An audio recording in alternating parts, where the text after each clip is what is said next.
Ahojte priatelia, špeciálne naša cirkevná rodina Nitra. Ako viete, sme na sabatikale, inak ak by sme neboli, by som volil inú cestu. Boli by sme spoločne spolu, ale vzhľadom na to, že už niekoľko týždňov spolu s Marti trávime v sabatikalovom režime, tak využívam túto príležitosť, aby som mohol zdieľať svoje srdce s vami formou tohto videjka. A chcel by som tak dať možno obraz, alebo teda pohľad, ktorý ja prinášam ohľadom avizovaných, pripravovaných zmien, posunov v našom zbore. Áno, je pravdou, že už posledné približne 3-4 mesiace vedieme náš pastorálny stav ku určitým posunom v službe a vo vodcovstve nášho zboru. Tá myšlienka za tým je taká, že chceme vidieť, aby sa rozvíjali naši lídri, náš pastorálny stav v tých obdarovaniach, ktoré na nich rozoznávame. Zároveň, aby to slúžilo potrebám našich lokalít, tak ako to vnímame, a takisto, aby to bolo nastavené pre budúcnosť, pre budúcu sezónu. To znamená, nielen reflektovalo to, čo bolo v minulosti, ale nastavenie pre budúcnosť. Toto všetko sa snažíme robiť v rámci nášho jedného multilokálneho zboru. To znamená, nie sú to presuny mimo náš zbor, stále sa týka všetko to, čo vlastne sa snažíme pripraviť vnútra nášho zboru. Chcem povedať, že také 4 odrážky. Jedna je tá, že je to biblické. Keď sa pozeráme na novozmluvnú cirkev, a špeciálne na prvú generáciu novozmluvnej cirkvi, tak takéto posuny boli veľmi časté a boli veľmi bežné. A teda ak čítame napríklad históriu, ako ju poznáme z pohľadu kníh Skutkov a epištol, tak tá apoštolská komunita, ktorú prvá cirkev tvorila v rôznych mestách, veľmi často zažívala presuny služobníkov do rôznych miest. To je teda tá prvá vec. Tá druhá vec je to, že je to zdravé pre týchto konkrétnych lídrov. V službe potrebujeme cykly. Potrebujeme obdobia, v ktorých sa zmení naše prostredie, pretože v opačnom prípade uviazneme. A je to veľmi zdravé, aby sme po niekoľkých rokoch vymenili ako lídri svoje prostredie a prenastavili sa. A takisto, aby sme rozoznali to najlepšie, alebo ten najlepší spôsob, ako slúžiť vo svojom primárnom obdarovaní. A tá tretia vec je to, že je to potrebné pre naše lokality. A vnímam, že je veľmi dôležité, aby sme v našich lokalitách priniesli nový vietor, čo sa týka campus pastorovania, čo sa týka vedenia samotných lokalít, a teda aj pre našu situáciu v Nitre. A to štvrté je to, že v multilokálnych zboroch, a to, čo my robíme, je multilokálny zbor, to znamená jeden zbor, ktorý súčasne funguje alebo slúži a stretáva sa vo viacerých lokalitách, ale s jednou víziou, s jedným poslaním, s jednou líderskou schémou. Tak v multilokálnych zboroch je to bežný proces. Tak ako presúvame možno vedúcich skupiniek, alebo ako presúvame vedúcich služieb, pastorov pre mládež, pre deti, pre chvály, takisto je úplne normálnou súčasťou v multilokálnych zboroch, že presúvame aj campus pastorov, ktorí slúžia konkrétnym lokalitám. Zároveň musím povedať, že to je a bolo náročnejšie, než sme si predstavovali. Tieto posledné 3-4 mesiace to naozaj bolo ťažké spracovať a proste viesť, navigovať túto cestu zmeny. Na našom pastorálnom stáfe sme strávili desiatky hodín v tom, ako som sa ja snažil prezentovať a viesť tento proces, lebo to je moja zodpovednosť.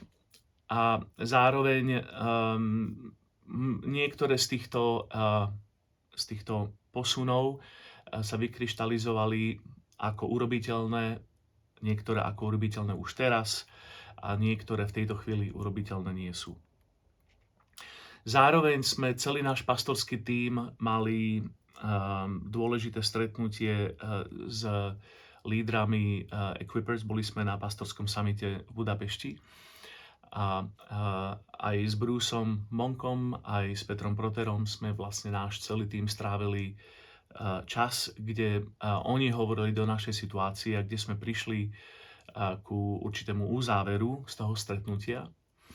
Tiež sme mali stretnutie ako Campus Pastori s biskupom našej cirkvi, s pášom Žolnajom, kde sme takisto na záver toho stretnutia prišli ku uzáveru, kde bolo štilizovaných niekoľko veľmi jasných rozhodnutí na toto obdobie.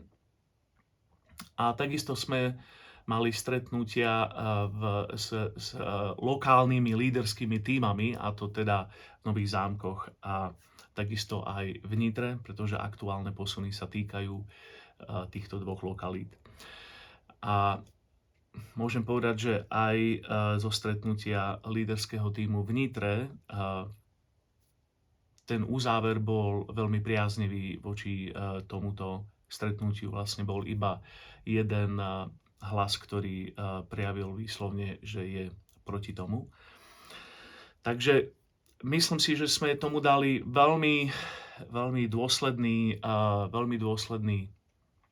proces a prešli sme veľmi detálne celou tou cestou, jednak teda uprostred pastorského stáfu, ale takisto aj s jedným našim zastrešením, čo je Equippers, a aj s druhým zastrešením, čo je naša cirkev, teda reprezentovaná súčasným biskupom pášom Žolnajom, a potom takisto v prostredí teda tímu.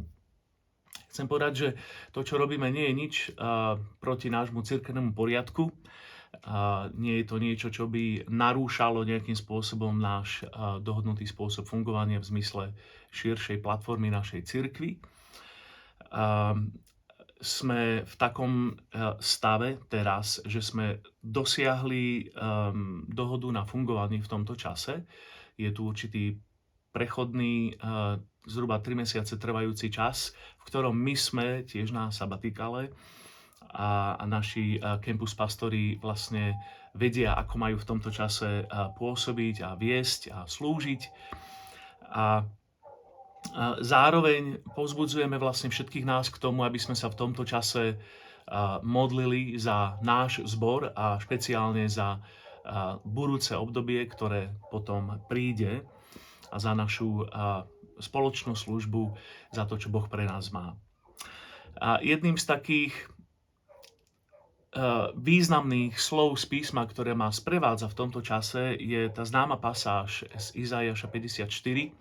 Môžete si to potom sami vyhľadať a ja to len tak od srdca z fleku budem zdieľať.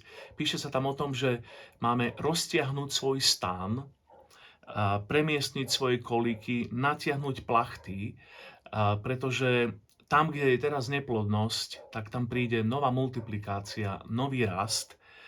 A máme uvoľniť novú pieseň, máme prespevovať, aby sme vítali túto expanziu pre to, čo Boh v budúcnosti má. Tak kľudne si to pozrite, tých prvých pár veršov z Izaiáša 54.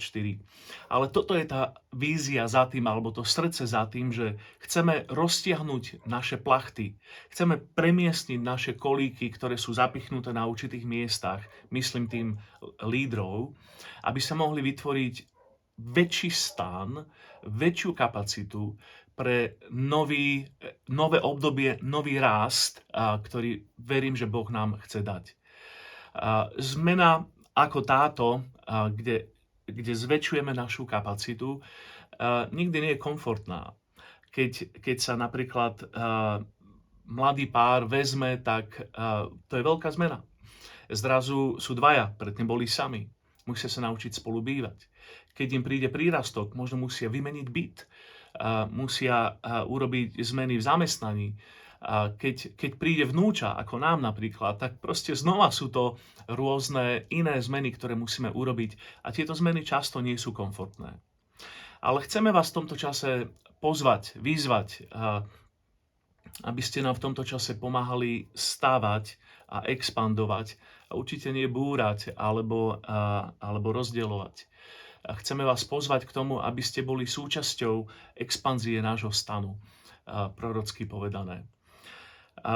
My sme vzhľadom na to, ako sa šíria rôzne naratívy, rôzne príbehy, sme zvažovali úplne zrušiť náš sabatikál, ale vnímame, že to nemáme urobiť.